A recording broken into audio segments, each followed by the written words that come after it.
In the summer heat of a Texas plantation, a black man walks among rows of enslaved workers, carrying a whip and wielding power that few people in bondage ever possessed.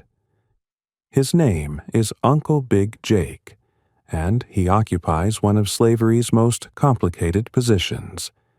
He's enslaved himself, yet he's the one who administers punishment to his fellow captives. He's black like everyone else in the fields, yet he answers directly to the white master. And according to those who knew him, he was so cruel that even after slavery ended, the people he once tormented refused to speak to him.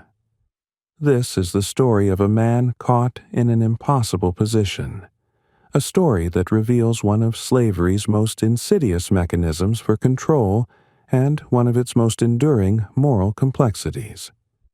The historical record tells us almost nothing about where Big Jake came from or how he got his name. We don't know if he was born in Texas or brought there from somewhere else.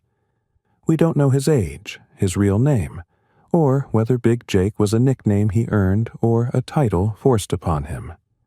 What we do know comes primarily from one source, a formerly enslaved woman named Sarah Ford, who was interviewed in 1937 as part of the Federal Writers Project.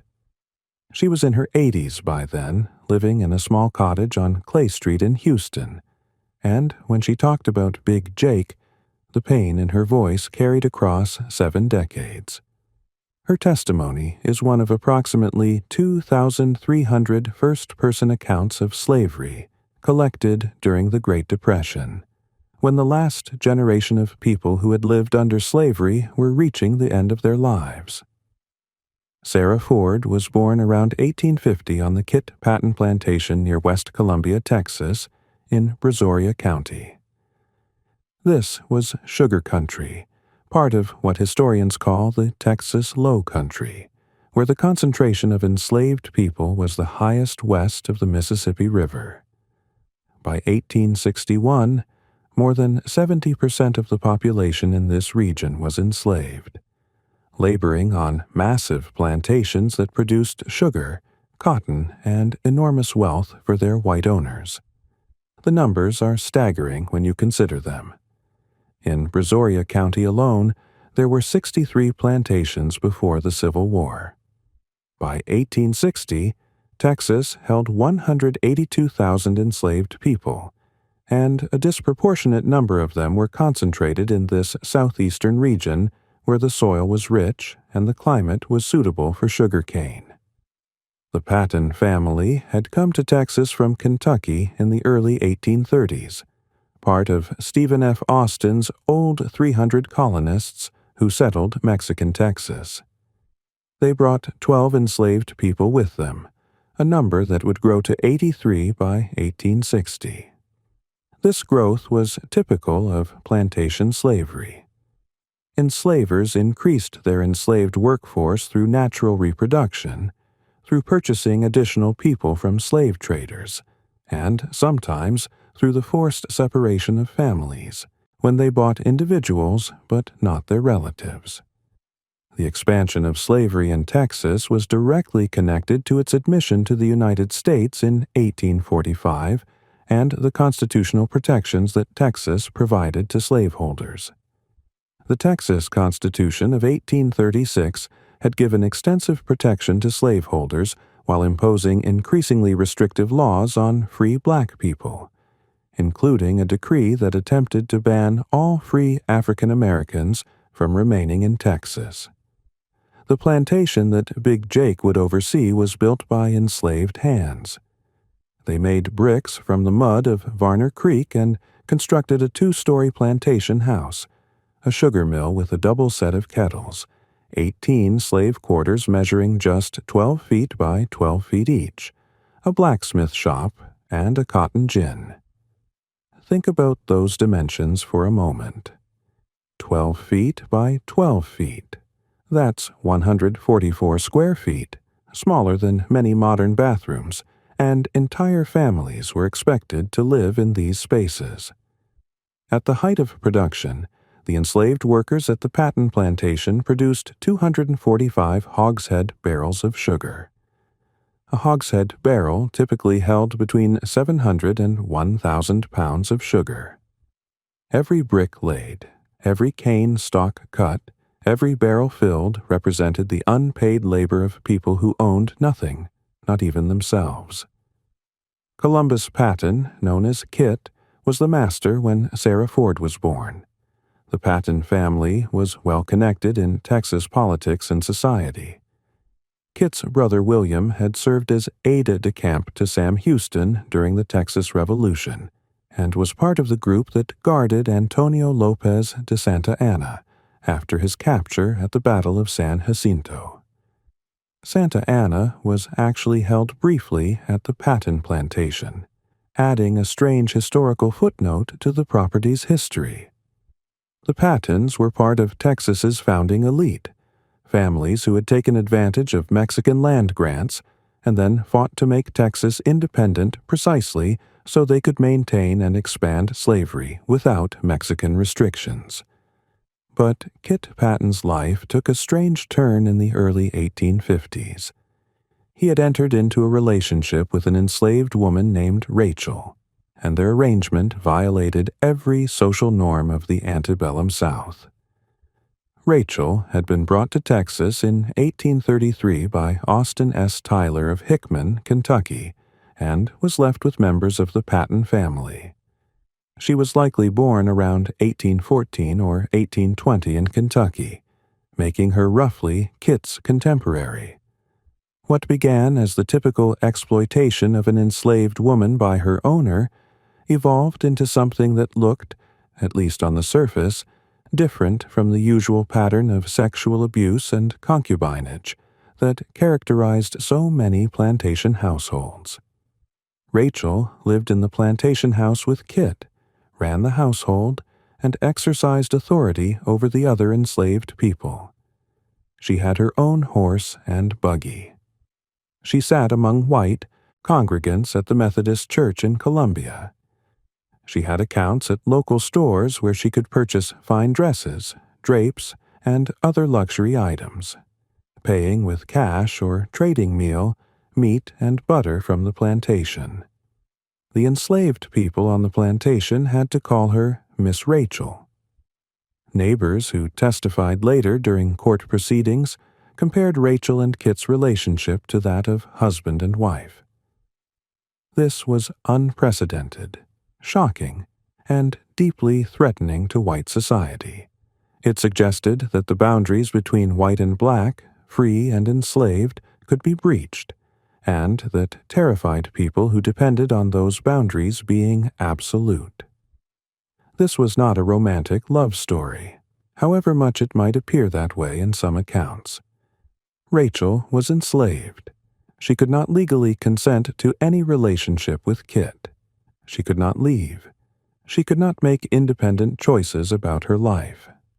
Whatever genuine feelings may have developed between them, the relationship was fundamentally shaped by the massive power imbalance inherent in slavery. But Rachel did carve out a space of relative autonomy within the system, and that autonomy made her both an object of fascination and a target of resentment. In 1854, Kit's brother Charles and his nephew had Kit declared insane and committed to the South Carolina State Insane Asylum in Columbia, South Carolina.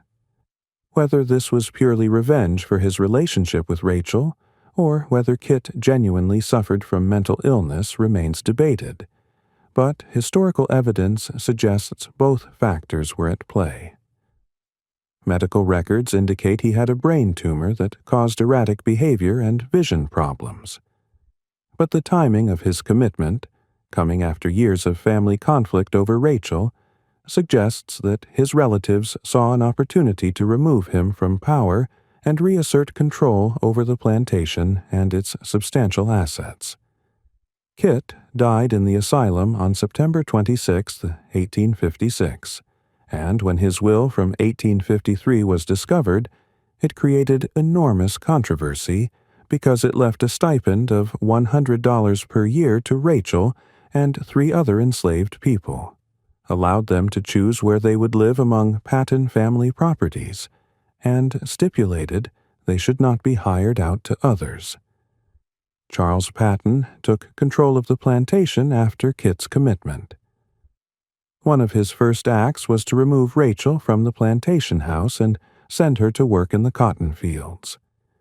It was a deliberate humiliation, a way of showing that without Kit's protection, Rachel was just another piece of property. Sarah Ford, who was just a small child at the time, remembered this vividly. She used a metaphor that historians have quoted ever since, saying that Rachel was like a bird that flies high but must eventually come down. The fall from privilege back to field labor would have been devastating, a reminder of the precariousness of any position within slavery that depended on the favor of white people. This is the world into which Big Jake stepped as overseer, or perhaps he was already in that position before Charles took over. We simply don't know. Charles Patton needed someone to manage the day-to-day operations of the plantation, to keep the enslaved workers in line, to maintain discipline, and to extract maximum productivity from human beings who had every reason to resist. On many large plantations, white overseers filled this role, men hired from outside who lived on the property and answered to the owner. These overseers came from various backgrounds. Some were sons of planters learning the business before establishing their own operations. Others were semi-professional managers who moved from plantation to plantation, rarely staying more than a few years in any one place. And still others were, as enslaved people sometimes described them, poor whites or white trash, men who couldn't succeed on their own and took work as overseers because they had few other options. But by 1860, only about 30% of plantations and farms in the South had white overseers. The cost of hiring an overseer was significant, and many enslavers, particularly those who owned smaller operations or who wanted to maximize profit, used enslaved men as drivers instead. On plantations where white overseers were employed, black drivers often worked beneath them as assistants. On smaller farms, drivers answered directly to the owner. Charles Patton, despite owning 83 enslaved people by 1860, appears to have relied primarily on Big Jake as his overseer, without employing a white manager, at least during the period Sarah Ford remembered. The role of the black overseer or driver was one of slavery's most psychologically complex positions. The historian William Van de Burgh, in his groundbreaking 1879 study of slave drivers, described them as occupying a relatively ambivalent social position between field hands and white planters and overseers.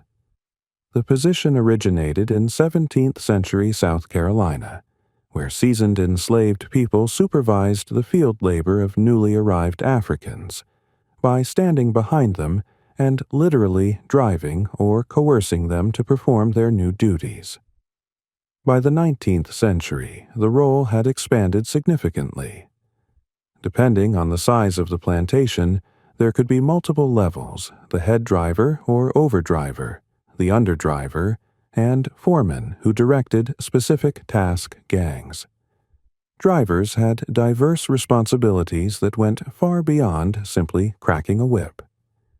They were agricultural managers who needed deep knowledge of crop production. They decided when to plant, when to harvest, how to allocate labor across different tasks. They maintained farm equipment and livestock. They distributed food rations and clothing. They collected information about field production, analyzed it, interpreted it, and reported to the overseer or owner. They were expected to maintain discipline not just in the fields, but also in the slave quarters, mediating disputes, enforcing curfews, and serving as the master's eyes and ears. Some drivers were also religious leaders, conducting prayer meetings and funeral services. They occupied a position that historian Randall Miller described as that of a shop foreman in a factory, responsible for maintaining an assembly line style of agricultural production. These were men given authority to punish their fellow enslaved people, which is why drivers were historically called whipping men or whipping bosses.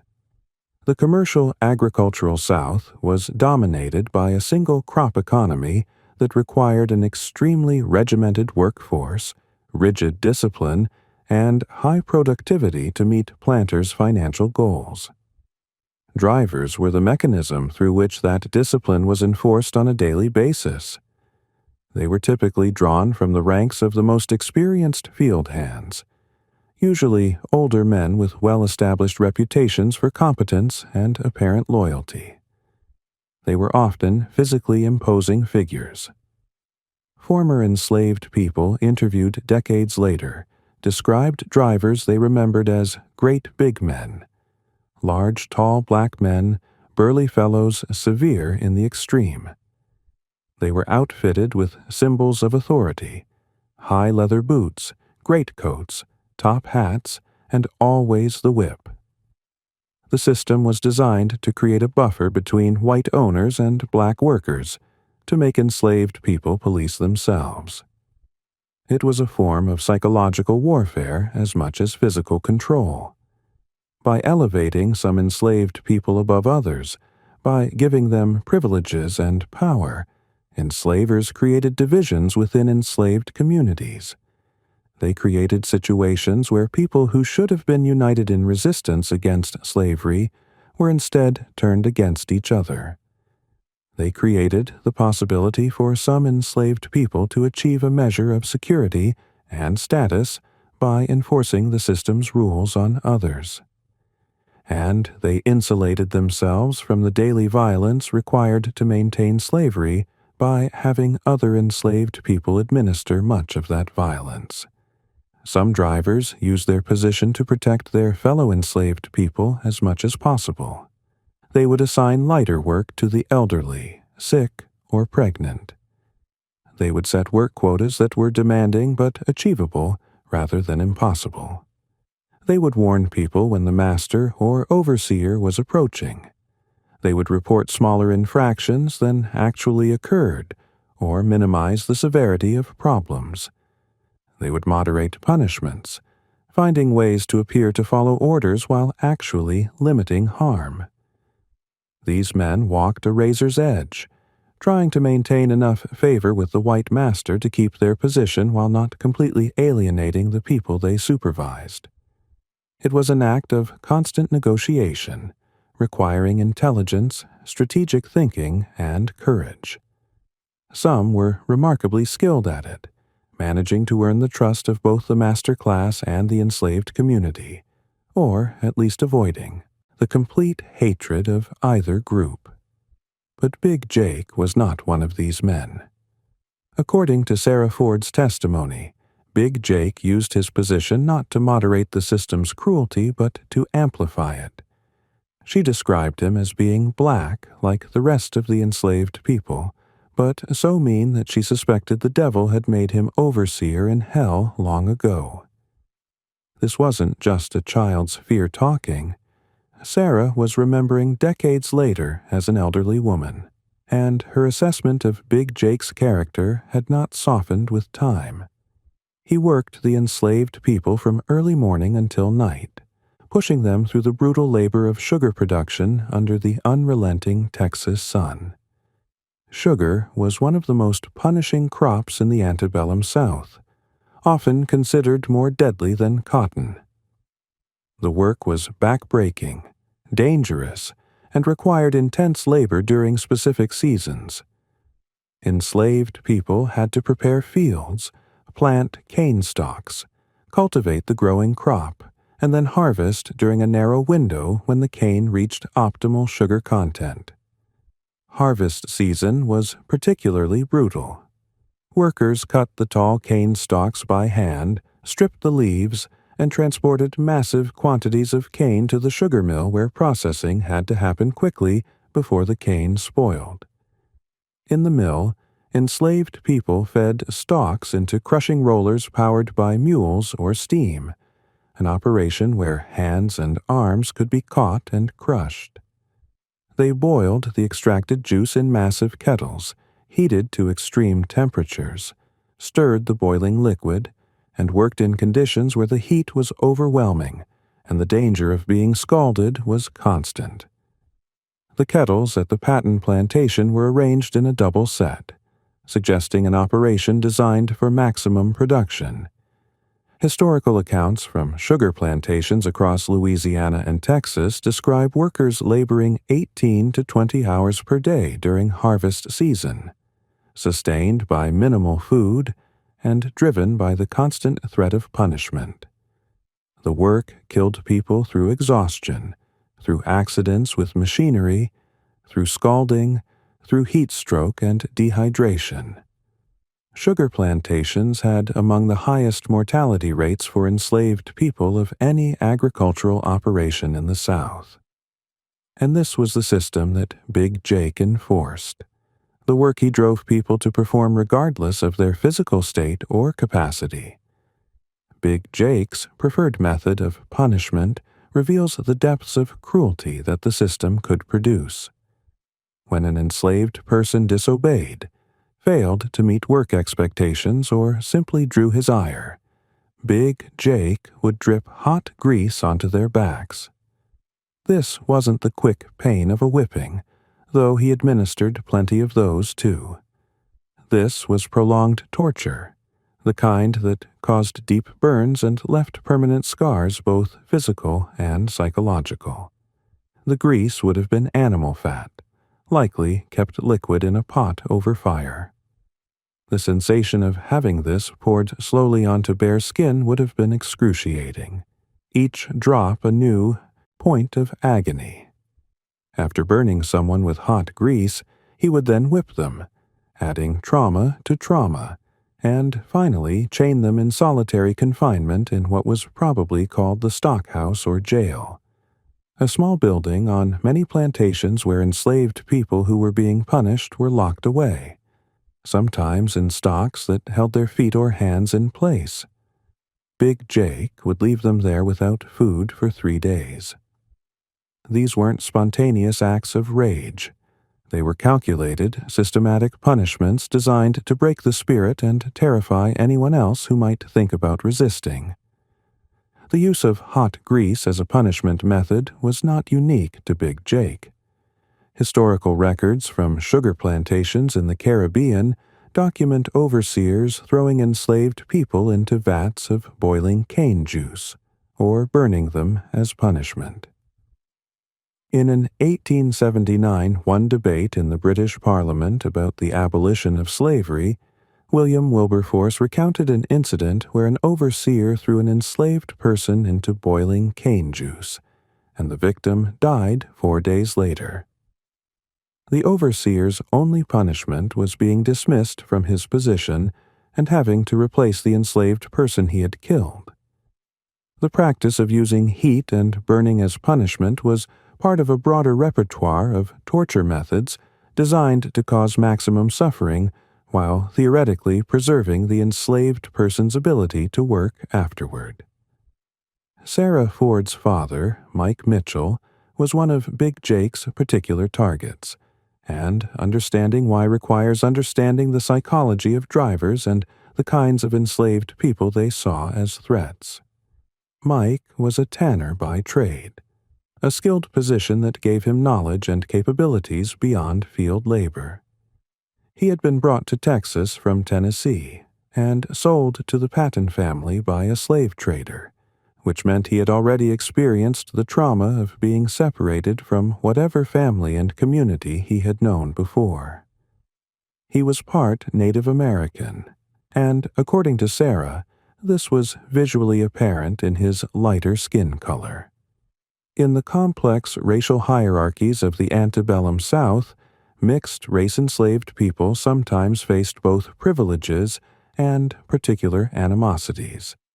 Some enslavers preferred lighter-skinned enslaved people for housework or skilled positions, but they could also be targets of resentment from other enslaved people, and of particular cruelty from whites who saw them as evidence of boundary crossing between races.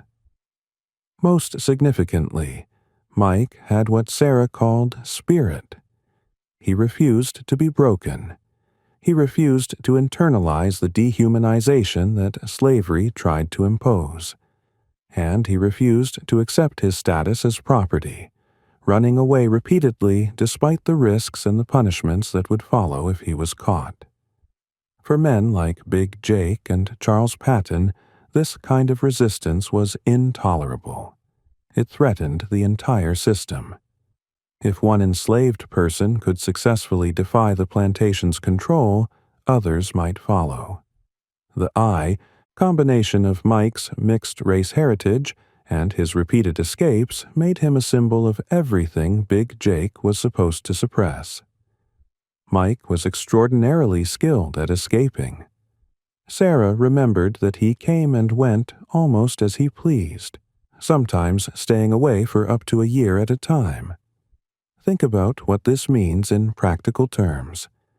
Mike had to navigate a hostile landscape where slave patrols regularly searched for runaways. He had to avoid being stopped and questioned when he moved between areas. He had to find work that would support him without papers or free status. And he had to do all this while maintaining contact with his family back on the Patton plantation. While he was gone, he would work for a German man named Ebeling, possibly William Ebeling in Fayette County, practicing his trade as a tanner. Tanning was skilled work that involved treating animal hides with chemicals and processes that transformed them into leather. It was valuable labor, the kind that could potentially earn wages even for someone operating without freedom papers, particularly if Ebeling was sympathetic or simply willing to look the other way. But Mike didn't just disappear into his freedom. He would slip back onto the plantation undetected, which itself was an extraordinary feat requiring detailed knowledge of the plantation's layout, the patterns of who was where at what times, and the ability to move invisibly. He would leave food and clothing at the door of the cabin where Sarah and her mother Jane lived. Sarah remembered waking up to find provisions, even store-bought clothes, gifts that her father had somehow acquired and brought during the night. He would watch from hiding to see his family discover his gifts, maintaining a connection across the boundary between the plantation and the world beyond it, then vanish again before anyone could catch him. It was an act of love and defiance, a way of providing for his family and asserting his humanity in a system designed to strip all of that away. There was only one time that Big Jake managed to catch Mike Mitchell, and it happened only because Mike chose to give himself up. Big Jake was interrogating Sarah's pregnant mother Jane, demanding to know where Mike was hiding. He had likely been searching for Mike for some time, frustrated by his inability to catch this man who made him look incompetent. Now he threatened to whip Jane if she didn't tell him where Mike was. Whipping a pregnant woman was both common and especially cruel in slavery. Many enslaved women lost pregnancies due to violence, malnutrition, and overwork. Jane was vulnerable, and Big Jake knew it. He was using her as leverage to get to Mike. Mike was apparently close enough to hear this interrogation. He could have remained hidden. He could have let his wife face whatever punishment Big Jake intended and preserved his own freedom. But he revealed himself instead, an act of profound courage and love. Big Jake immediately subjected him to the full brutality of his trademark punishment. Hot grease dripped onto Mike's back, burning his skin, followed by a whipping that would have torn open the burned flesh, and then imprisonment in the chains without food. Mike carried those scars for the rest of his life, permanent marks of both Big Jake's cruelty and his own sacrifice to protect his wife. The question that haunts anyone who studies figures like Big Jake is simply this: why? Why would an enslaved person inflict such suffering on other enslaved people? The easy answer is to call him a monster, a collaborator, someone who betrayed his own people for personal gain. And there's truth in that assessment. Big Jake's actions were monstrous. His choices caused immense suffering. He had agency within the constrained circumstances of his life, and he used that agency to torture rather than protect. But the fuller answer requires understanding the psychology of slavery and the ways the system was designed to corrupt everyone it touched. Big Jake lived in a world where power was absolute and violence was constant. As an enslaved person himself, he had likely experienced terrible treatment at some point in his life. He knew intimately what it meant to be powerless, to be subject to arbitrary cruelty, to have no recourse against abuse. When he was elevated to the position of driver, he experienced for perhaps the first time in his life a taste of power over others. Psychological research on power and authority, from the Stanford prison experiment to studies of police and military personnel, consistently shows that giving people power over others in contexts of minimal accountability can lead to abusive behavior, particularly when that power is exercised in dehumanizing institutional settings. For Big Jake, maintaining his position as driver meant maintaining Charles Patton's favor. Any sign that he was soft on the enslaved workers, any hint that he was failing to extract maximum productivity, could cost him his position. The small privileges he received, slightly better food, better housing, the authority to move around the plantation, these might have seemed like the difference between survival and destruction.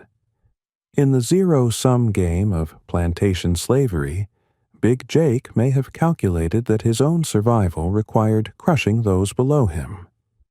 This doesn't excuse his actions, but it helps explain how the system created incentives for enslaved people to become instruments of their own community's oppression. There's also the phenomenon of identification with the aggressor, a psychological defense mechanism in which people who are victims of abuse begin to adopt the perspective and behaviors of their abusers. Big Jake worked for white masters, was rewarded by white masters, and may have internalized some of their beliefs about power, discipline, and the necessity of violence to maintain order. He may have come to see himself as fundamentally different from the other enslaved people, separated by his role and his relationship to power. And finally, there's the simple reality that some people, when given power, choose cruelty. This is true across all times, places, and circumstances. The system of slavery didn't create cruelty from nothing, but it channeled and amplified whatever capacity for cruelty existed in individuals like Big Jake. Some drivers and overseers tried to use their position strategically, hoping to eventually buy their freedom or the freedom of family members. Others hoped to prove themselves so valuable that they might be rewarded with manumission. These were often futile hopes, as enslavers rarely freed enslaved people who were useful to them, but they were hopes nonetheless. We don't know if Big Jake harbored such ambitions. We don't know if he had family on the plantation or elsewhere, if he had children, if he had anyone he cared about or who cared about him. The historical record gives us only his actions as filtered through Sarah Ford's memory, and those actions were unforgivingly brutal. The Patton plantation operated, as Sarah Ford described it, like a factory. Charles Patton had different enslaved people assigned to specific skilled positions. Uncle Sip was the sugar man, responsible for the technical aspects of processing cane into sugar, work that required precise knowledge of temperature, timing, and chemistry. Mike Mitchell was the tanner. Uncle John Austin, who had a wooden leg, made shoes with brass toes for the enslaved workers. There were likely others with specialized skills: blacksmiths, carpenters, seamstresses. But the majority of the 83 enslaved people at the plantation worked in the fields under Big Jake's supervision, planting and harvesting crops from dawn until dark, performing the repetitive, exhausting labor that generated the plantation's wealth. The plantation was profitable precisely because it extracted maximum labor from people who received nothing in return except minimal food, clothing, and shelter, sufficient only to keep them alive and working. And Big Jake was the mechanism that made that extraction possible. The relationship between Charles Patton and Big Jake reveals another dimension of how slavery functioned as a system of plausible deniability. Patton didn't personally oversee the day-to-day violence. He didn't have to watch the hot grease drip onto someone's back or hear their screams. He didn't have to see the burns and wounds up close or confront the human cost of his wealth. He could maintain the fiction that he was a relatively benign master, and, indeed, Sarah Ford noted that the enslaved people at the Patton plantation had plenty to eat and adequate clothing, more than she had in her later life as a free but poor woman. But Patton empowered Big Jake to do whatever was necessary to maintain control and productivity. He provided the authority, the tools, the institutional backing for Big Jake's cruelty. And he clearly approved of the results, if not the methods, because he didn't dismiss Big Jake for excessive violence, and he didn't intervene when Big Jake tortured people. This was how most plantations functioned. The white owner could enjoy the profits, the social status, the refined lifestyle that slavery afforded, while delegating the dirty work of maintaining terror to overseers and drivers. When something went wrong, when an enslaved person died from punishment, or when outside observers criticized conditions, the owner could blame the overseer or driver, could claim they had exceeded their authority, or acted without permission. But this was a charade. Owners knew exactly what was required to keep enslaved people subjugated. They created the conditions and the incentive structures that made violence necessary. Big Jake and Charles Patton were partners in maintaining the system, even though one was enslaved and one was free, even though their relationship was fundamentally unequal, even though Patton could have sold Big Jake at any moment or subjected him to the same punishments Big Jake inflicted on others. The enslaved community at the Patton plantation lived under this regime of terror for years. They developed ways to survive, to maintain their humanity, to preserve family and community bonds despite everything. They had church services in an arbor that Charles Patton provided, gathering on Sundays when they weren't working to worship, to sing, to maintain their connection to Christianity, which for many enslaved people offered hope of a better world beyond this one, and a moral framework that insisted on their humanity and worth. But even religion was policed and weaponized. Sarah remembered that one day Uncle Law was preaching, and he said something that was both biblically sound and profoundly threatening to the system. He said that the Lord made everyone to come in unity and on the level, both white and black. This simple statement of equality before God was intolerable to Charles Patton. When he heard about it, he didn't like it at all, and the next morning he ordered Big Jake to remove Uncle Law from his role as preacher and put him in the fields with everyone else. The message was unmistakable. Any suggestion that enslaved people were equal to white people even in the eyes of God, even in the spiritual realm, would not be tolerated. The Christianity that enslaved people were allowed to practice had to be a carefully controlled version that emphasized obedience, patience, and rewards in the afterlife, rather than equality, justice, or liberation in this world. Preachers like Uncle Law who strayed from that script were silenced, and it was Big Jake who enforced that silencing, removing a spiritual leader from his community and reducing him to common field labor as punishment for speaking truth.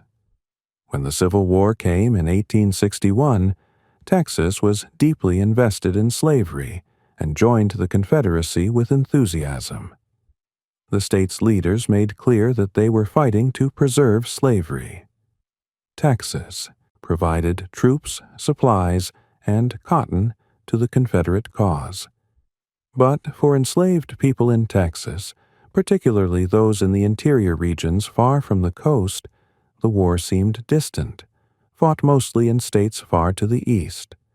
They heard rumors, whispers passed between plantations, stories carried by enslaved people who were hired out or sent on errands to other properties, tales of Union armies advancing, of enslaved people gaining their freedom when Union troops arrived, of the possibility that the world might change. But on the Patton plantation, life continued much as it had before. Charles Patton remained in control. Big Jake continued his brutal oversight, and the work went on.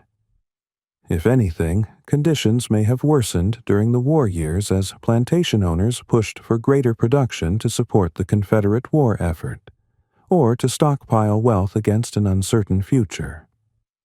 Then came June 19, 1865, a date that would become known as Juneteenth. More than 2 months after General Robert E. Lee's surrender at Appomattox, more than 2 months after the Civil War had effectively ended, Union General Gordon Granger arrived in Galveston and read General Order No. 3.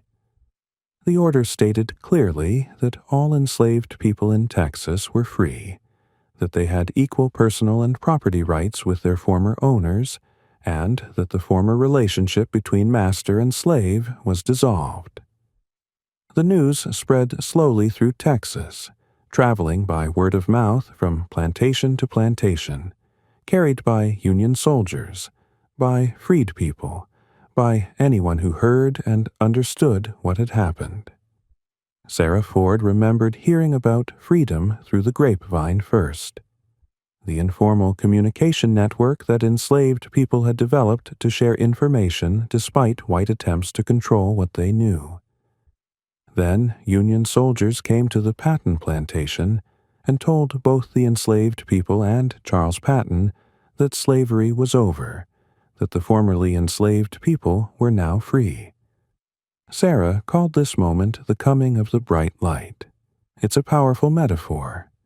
Slavery was darkness, a world where violence was constant, where families could be torn apart at any moment, where your body and your labor belonged to someone else, where there was no recourse, no appeal, no escape except death. And suddenly, inexplicably to people who had lived their entire lives as property, they were being told they were human beings with rights, that they could leave, that they could make their own decisions, that the whip could no longer fall on their backs. The bright light had come, and the darkness was supposed to be over. But the days and weeks after emancipation were chaotic, confusing, and frightening in their own way. What did freedom mean in practical terms? Where would people go? How would they survive without land, without money, without resources except their labor? Many formerly enslaved people had family members on other plantations and hadn't seen them in years. Some wanted to search for relatives who had been sold away. Others simply wanted to leave the places where they had suffered, to put distance between themselves and the sites of their trauma. But leaving required somewhere to go, and most people had nothing. Charles Patton, like many plantation owners across the South, tried to maintain some continuity by offering to pay wages to the formerly enslaved people if they stayed and continued working. It was a recognition that the plantation couldn't function without their labor, that he had no ability to work the land himself, or to suddenly hire sufficient white laborers to replace the dozens of people who had been doing the work. But it was also an attempt to preserve as much of the old order as possible, to keep the same people working the same land under his authority, just with wages instead of slavery, as the nominal justification. The wages offered were typically minimal, and payment was often in credit toward purchases at plantation stores rather than cash, a system that would evolve into debt peonage and sharecropping, new forms of exploitation that trapped black Southerners in poverty for generations. Most of the formerly enslaved people on the Patton plantation considered Charles Patton's offer. They didn't necessarily trust him, but they had no immediate alternatives. They needed food and shelter while they figured out what freedom would actually mean. But Mike Mitchell was not among those who stayed. He was the only one explicitly told he was not welcome, that his independence and his history of resistance made him a bad influence. For Charles Patton, Mike represented exactly the kind of freedom that terrified white Southerners, someone who wouldn't defer, wouldn't accept continued white control, wouldn't pretend that freedom was just slavery with a different name. So Mike was expelled. Mike borrowed a wagon and mules, came back to the plantation one last time, collected his wife Jane and his daughters, including Sarah, and left for good. They crossed the Brazos River to East Columbia, where Mike built a small cabin and a corn crib for storing whatever crops they could grow or purchase. They found work as sharecroppers, which meant they farmed someone else's land in exchange for a share of the harvest after expenses. Sharecropping would become an exploitative system in its own right, with landowners charging inflated prices for seeds, tools, and supplies, keeping sharecroppers perpetually in debt. But in those early days of freedom, before the patterns of exploitation had fully hardened, it represented a step away from slavery. Mike and Jane worked for themselves, made their own decisions about their labor, and weren't subject to the whip. Sarah remembered those early days as the happiest her family had ever known. As she put it, the bright light had come and there were no more whippings. That simple fact, the absence of physical violence, the ability to go through a day without fear of torture, represented everything that freedom meant. Then something remarkable happened that reveals both the isolation Big Jake faced after emancipation and the extraordinary character of Mike Mitchell. Big Jake, having been shunned by virtually every other formerly enslaved person because of his cruelty, found himself alone and desperate. During slavery, he had power, privileges, status. He was Charles Patton's enforcer, someone other enslaved people had to obey and fear. But after emancipation, that position meant nothing. The other freed people wanted nothing to do with him. They remembered every whipping, every burning, every cruelty he had inflicted. They held him responsible for the suffering he had caused, and they refused to help him. Big Jake had nowhere to go and no one to turn to.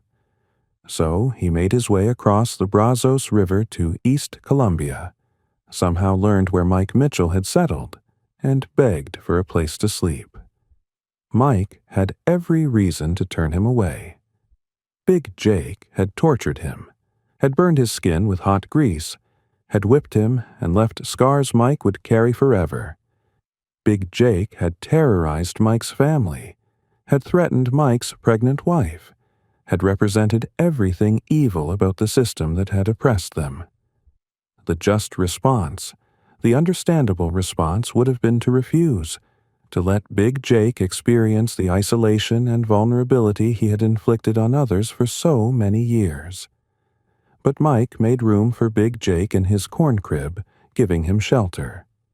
It was an act of mercy that Big Jake had never shown to anyone else, a demonstration of moral courage that speaks to who Mike was as a person.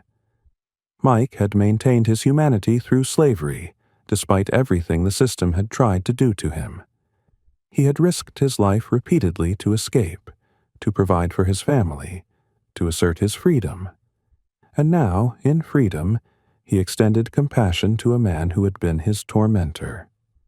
Sarah Ford reflected on this by saying it showed how the Lord gives and takes away, seeing in her father's action a kind of divine principle, a recognition that even the cruelest person was subject to higher judgment and deserving of basic human mercy. Big Jake lived in that corn crib for about a month before he fell ill and died. We don't know what he died of. It could have been any number of diseases or conditions that were common in the post-Civil War South. Medical care was limited, particularly for poor black people in rural areas. Or perhaps Big Jake's death was hastened by the psychological weight of his isolation, the complete rejection by his community, the knowledge that he had to depend on the charity of a man he had brutalized. We don't know if he expressed any regret for his actions during slavery. We don't know if he and Mike talked about what had happened between them, if there was any accounting or acknowledgement or apology. We don't know if Mike's act of kindness brought Big Jake any measure of peace, or if he died bitter and unrepentant. What we know is that Big Jake's life ended in isolation, utterly dependent on the charity of someone he had tormented, a stark and devastating contrast to the power he had wielded as overseer. The story of Big Jake is uncomfortable because it doesn't fit neatly into simple narratives about slavery. It's easy to understand the evil of white slaveholders who bought and sold human beings, who built their wealth on stolen labor, who maintained their power through violence and law. It's easy to feel sympathy for the enslaved people who suffered under that system, who endured unimaginable cruelty, who lost family members, who were denied their humanity at every turn. But Big Jake occupied a middle space that forces us to grapple with harder questions. He was both victim and perpetrator, both enslaved and enforcer.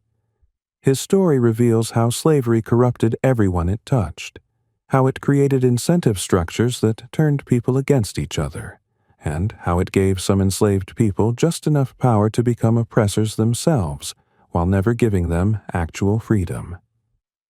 Historians have debated the role of black overseers and drivers for decades, trying to understand their position and their choices. Some argue that these men should be understood primarily as victims of the system who did what they had to do to survive.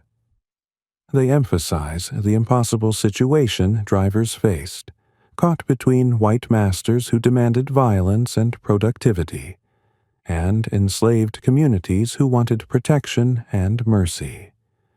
They point out that drivers were still enslaved themselves, still subject to being sold or punished, still denied basic human rights and dignity.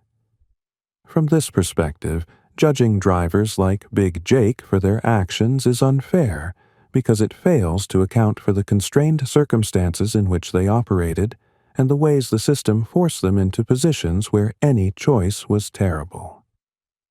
Other historians contend that survival doesn't excuse the infliction of torture and terror on other enslaved people.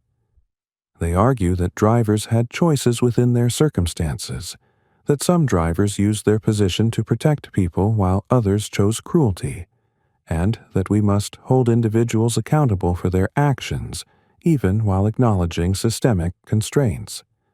They point to examples of drivers who moderated punishments, who protected vulnerable members of the enslaved community, who even led rebellions against the system.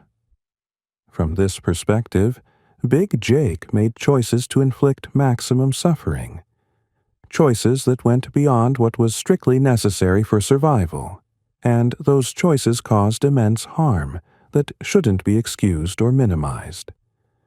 Both perspectives contain important truths. Big Jake was trapped in a system he didn't create and probably couldn't escape. He was enslaved himself, subject to Charles Patton's authority, living in a world where power was exercised through violence and where any sign of weakness could be fatal. The odd structural conditions of slavery created the role he occupied and the incentives that shaped his behavior. But he also made choices within that system, choices to inflict pain rather than show mercy, choices to use hot grease and starvation as punishment methods, choices to target people like Mike Mitchell with particular vindictiveness. He had agency, even if that agency was constrained, and he used it in ways that caused deep and lasting trauma. The historian Randy Brown, in his book about drivers across the Atlantic world, argued that drivers were at the center of enslaved people's working lives, social relationships, and struggles against slavery. They enforced labor discipline and confronted resistance, aiming to maintain positions that helped them survive in a world where enslaved people were treated as disposable. But drivers also protected the people they supervised, negotiating workloads and customary rights to essentials like food and rest with white authorities. Within the enslaved community, drivers helped create a sense of belonging as husbands and fathers, as leaders, as organizers of social and religious life. And sometimes, Brown emphasizes, drivers organized rebellions, sabotaging the very system they were appointed to support. Big Jake appears to have been none of these protective or rebellious figures. He was, by all accounts we have, simply cruel, someone who used his position to inflict suffering without apparent remorse or restraint. Whether this was who he truly was as a person, some essential character flaw or capacity for cruelty that would have manifested in any circumstances, or whether this was who the system had made him, someone so warped by slavery that he could only survive by becoming a monster, is a question we can't answer definitively from the historical record. But his life and death illustrate the complete moral bankruptcy of slavery as an institution. A system that could turn an enslaved person into an instrument of torture against other enslaved people, that could make someone like Big Jake necessary and possible, was a system built on a foundation of psychological as well as physical violence that corrupted everyone involved. The fact that Big Jake died alone, shunned by everyone except the man he had most grievously harmed, suggests that the formerly enslaved community of the Patton plantation held him accountable for his actions. They didn't see him as just another victim of the system. They understood that he had choices, that being enslaved himself didn't excuse what he had done to others, that he bore responsibility for the suffering he inflicted. Their rejection of him was a form of justice, imperfect and limited, but real nonetheless. They couldn't put him on trial, couldn't force him to make restitution, couldn't undo the trauma he had caused. But they could refuse to associate with him, could deny him the community and support that everyone needs to survive, could make clear through their actions that what he had done was unforgivable. And yet Mike Mitchell's decision to help him anyway speaks to a kind of moral courage and complexity that the system of slavery had tried to destroy but couldn't fully extinguish. Mike didn't forgive Big Jake, at least not in any way that Sarah's testimony reveals. He didn't excuse what Big Jake had done. He didn't pretend that the past didn't matter, or that the scars on his back weren't real. But he extended mercy anyway, provided shelter to someone who had provided none, demonstrated through his actions that humanity could survive even the worst attempts to destroy it. Whether Mike did this out of Christian principles, out of a refusal to become like his tormentor, out of simple human compassion, or out of some combination of these motivations, his choice stands as a testament to the possibility of moral action even in the face of profound evil and injury. Today, the Patton Plantation is known as the Varner Hogg Plantation State Historic Site, a name that reflects its three major periods of ownership. Martin Varner was one of Stephen F. Austin's old 300 colonists who first settled the land in 1824. Columbus Patton purchased the property in 1834 and developed it into a major sugar plantation using enslaved labor. After the Civil War and several intervening owners, James Stephen Hogg, the first native-born governor of Texas, purchased the land in 1901 for oil speculation. His instinct proved correct. In January 1918, the Tyndall Hogg No. 2 well was brought in, opening the West Columbia oil field and providing the Hogg family with enormous wealth. The property remained in the Hogg family for decades until Ima Hogg, the governor's daughter, donated it to the state of Texas in 1958. The site is now managed by the Texas Historical Commission and tells the story of the plantation's 134-year history. Visitors can see the antebellum mansion built by enslaved hands using bricks made from Brazos River mud, the ruins of the sugar mill where enslaved people processed cane in brutal conditions, the grounds where 18 slave quarters once stood, and the cemetery where Columbus Patton is buried. There are exhibits about the Varner family's pioneer experience, the Patton family's role in the Texas Revolution and the sugar economy, and the Hogg family's oil wealth and political prominence. The site has made efforts in recent years to tell more complete stories of the enslaved people who built and maintained the plantation, installing exhibits that discuss the realities of slavery, the labor that created the plantation's wealth, and the experiences of people like Sarah Ford and her family. But the full horror of what happened there, the daily violence, the systematic dehumanization, the torture administered by people like Big Jake, can never be fully captured in a museum display or a historical marker. Sarah Ford lived until at least 1937 when she gave her interview to the Federal Writers Project, and possibly longer, though we lose track of her in the historical record after that. She had 11 children, experienced both terrible tragedy and profound resilience. In 1875, a massive hurricane struck the Texas coast, one of the deadliest storms in the region's history. Sarah's parents, Mike and Jane Mitchell, both perished in that storm along with many others in East Columbia. Sarah survived and continued building a life as a free woman, working as a laundress, raising her children, creating a family and a future that would have been impossible under slavery.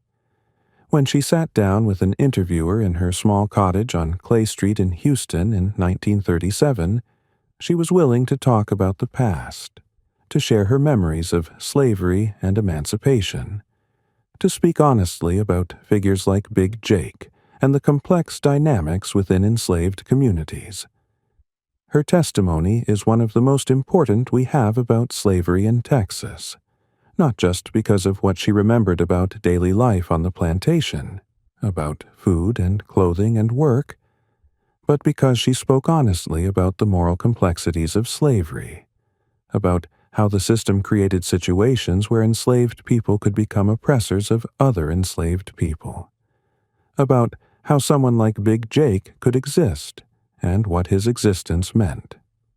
Many of the WPA slave narratives, collected by interviewers who were often white and sometimes sympathetic to the lost cause mythology of the benevolent Old South, downplayed the horrors of slavery or focused on stories of kind masters.